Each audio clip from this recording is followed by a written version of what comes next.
In tonight's Eye on Education, teachers are tackling fake news. False information has become a real problem in our culture, especially since it can spread so fast through social media. So there's a local teacher who decided to teach her high school students how to spot fake news when they see it. I went to Andover High School, where it's the latest lesson in a very popular class.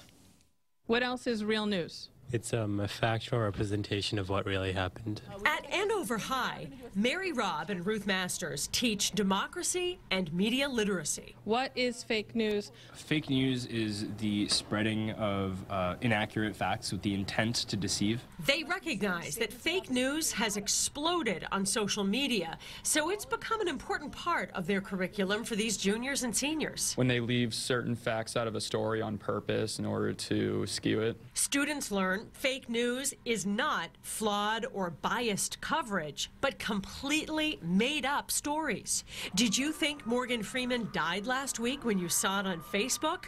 He's very much alive. That was fake news. Most fundamentally, fake news can distort people's reality. Kids learn how to recognize legitimate news online that includes facts and evidence. It has two independent different sources or one highly placed credible source. Rather than completely fabricated stories like last year's Pizzagate that led to a shooting at a restaurant in Washington, D.C. Or remember those frantic stories about the spread of Ebola? That's a perfect example of how news information shapes policy. It's a lesson plan from the museum in Washington, and students have flocked to the class. I feel it's kind of hard to see what's real and what's not with all this with all the sources we have out there. Rob says students come with examples of their own, well aware of the growth of the fake news industry, and they don't like it. Does it make you worry about the country?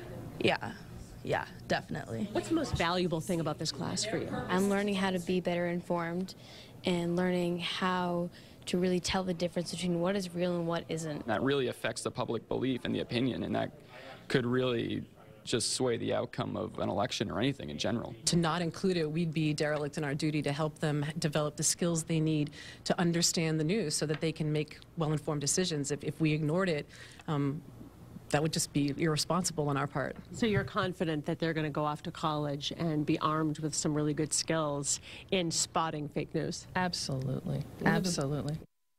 And it was really interesting. The kids themselves said they want a clear distinction between news and entertainment, that they can see sometimes that line gets blurred. So Good sources, WBZ. right, kids, that's right. They're all watching WBZ News. And speaking of which,